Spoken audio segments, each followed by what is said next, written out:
सुनो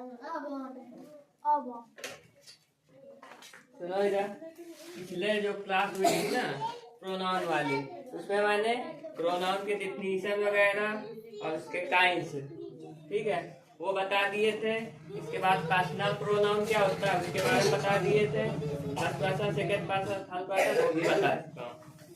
अब इस क्लास में इंट्रोगेटिव सेंटेंस के बारे में, डेमोंस्ट्रेटिव प्रोनाउन के बारे में और इंट्रोगेटिव प्रोनाउन, ये तीनों प्रोनाउन के बारे में बताया जाएगा, ठीक है। तो इंट्रोगेटिव प्रोनाउन क्या होता है बताइए। आवाज नहीं मैं बताता हूँ। The pronoun which are used to ask questions, मतलब वो सर्वनाम जो प्रश्न पूछने के लिए प्रयोग की जाती है। किसी से जैसे आपको प्रश्न पूछना है, कोई है ना, प्रश्न पूछना है आपको, जैसे लिखा है एग्जाम्पल व्हाट, व्हिच, ये सब प्रश्नवाचक होते हैं ना। जैसे किसी से पूछना है व्हाट इज योर नेम, पूछ रहा है प्रश्न, हु इज यू, तुम कौन हो, वेयर डू यू लिव, आप कहाँ पे रहते हो। तो ये प्रश्न ही पूछना तो हुआ। तो जब हम प्रश्न पूछते हैं तो वो मतलब प्रोनाउन कौन सी होती है, इंट्रोगेटिव, ठीक है। इसके बाद अगली प्रोनाउन की बात आती है डिमॉन्स्ट्रेटिव प्रोनाउन। डिमॉन्स्ट्रेटिव प्रोनाउन यानी संकेतवाचक सर्वनाम। संकेत का मतलब क्या होता है, जैसे किसी से बताना है आपको, दिस इज माई पेन, या मेरा पेन है, दैट इज हिज हाउस, वह उसका घर है, ठीक है। तो संकेत दे रहा है ना किसी को कि यह हुआ, किसी चीज की ओर संकेत दे रहा है ना आप लोग, तो संकेत वाचक हो गया, ठीक है। इसके एग्जाम्पल्स कौन कौन से होते हैं, दिस, दैट, दीज, दोज, 4 होते हैं। Yes sir. ओके, पहला दिस, दैट, दीज, दोज।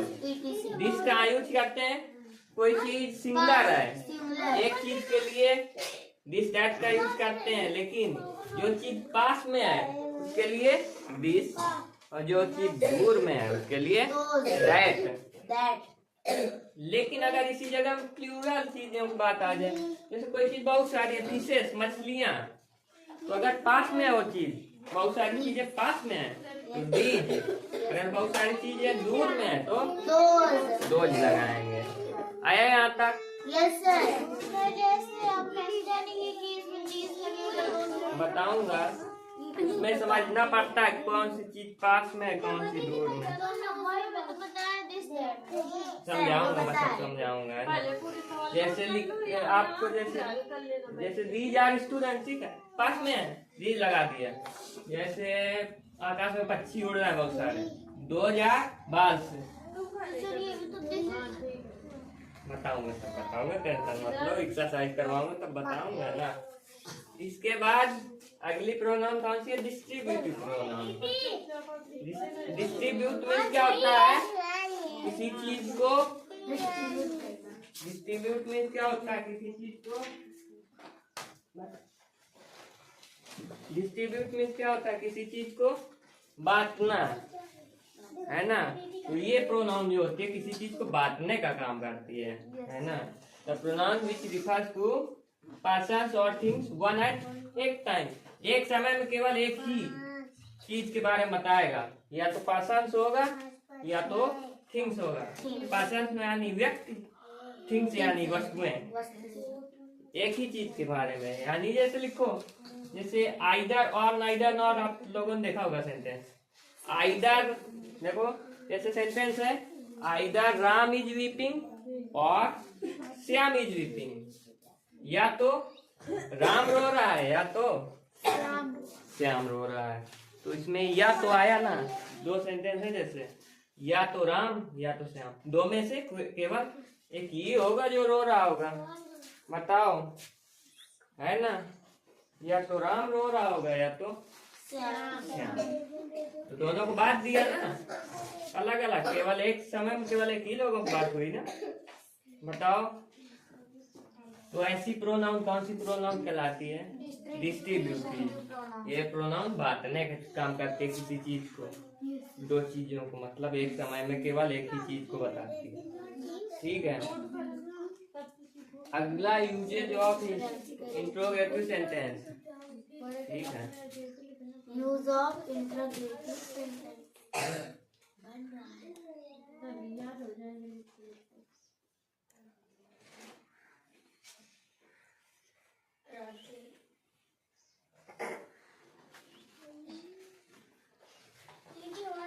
ठीक है, इंट्रोगेटिव सेंटेंस का यूज। इसमें देखिए इंट्रोगेटिव सेंटेंस वही होते हैं जो प्रश्न पूछने के लिए प्रयोग किए जाते हैं, ठीक है। इसमें जैसे हु की हिंदी क्या होती है? कौन। हु फॉर अ पर्सन, जैसे कोई व्यक्ति की बात होगी, किसी के पर्सन की, पर्सन मीन्स व्यक्ति, तो उसके जगह पे क्या लगाओगे आप लोग? हु। पर्सन की बात होगी किसी भी व्यक्ति की, तो उसके साथ हु लगाना है। जैसे लिखा है who was the first prime minister of India, Bharat के पहले प्रधानमंत्री कौन थे? तो ये किसकी बात हो रही है? Prime minister.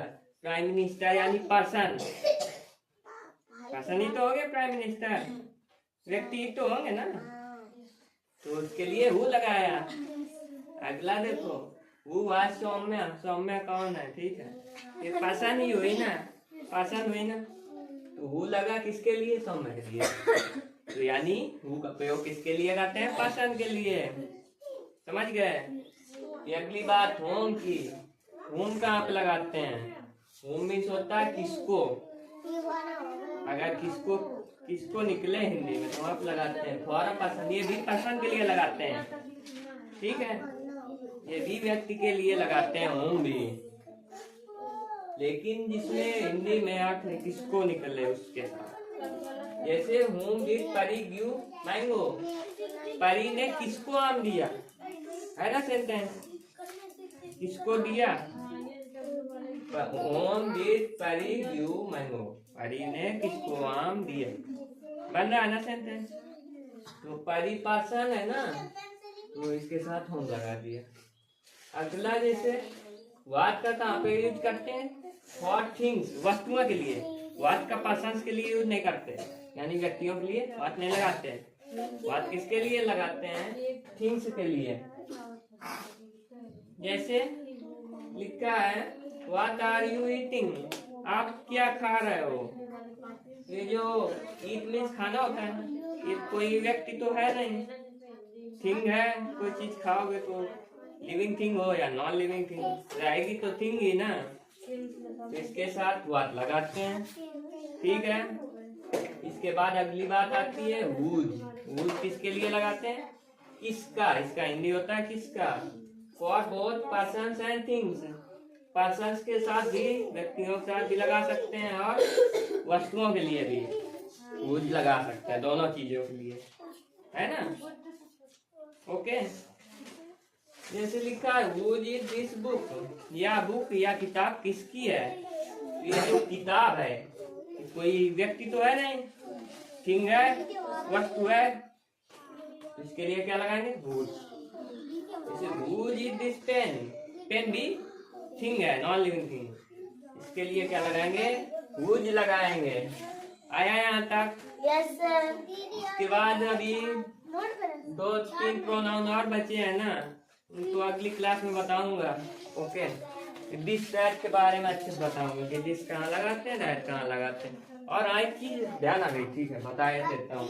जैसे दिस और दैट है, जैसे कोई चीज की कंपेरिजन हो रही है, तुलना की जा रही है। जैसे दिस इज द, जैसे लिखा है आपके सेंटेंस में this is the map of India and, अगला लिखा है स्पेस दिया, जैसे लिखा है space is the map of India, फिर space is the map of America, ठीक है, बता रहा हूँ। जैसे दो चीजों की तुलना की जा रही है, अमेरिका और इंडिया की, तो जब दोनों सिंगुलर चीज है ना, तो दिस दैट लगाएंगे, कॉमन चीज है, लेकिन दिस कहाँ लगाएंगे, दैट कहाँ लगाएंगे, ये समझो। जैसे जब दो चीजों की तुलना की जाती है, तो अगर यहाँ पे दैट लगा है तो दूसरी जगह में दिस लगाएंगे, अगर यहाँ पे दिस लगा है तो वहाँ पे दैट। जब कभी भी दो चीजों की तुलना करते हैं, दो चीजों की कंपैरिजन करते हैं, तो एक जगह अगर दिस लगा है तो दूसरी जगह आप दैट लगाओगे, अगर एक जगह दैट लगा है तो दूसरी जगह आप दिस लगाओगे।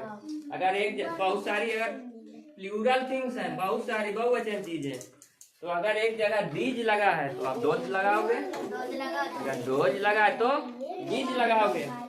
आया यहाँ तक समझ में? ठीक है, अगली क्लास में आप लोगों को बताया जाएगा। ठीक है, अगली क्लास जो होगी क्लास पार्ट नंबर 3 उसमें। Okay okay sir, thanks for watching. Thanks. आवाज नहीं होनी चाहिए।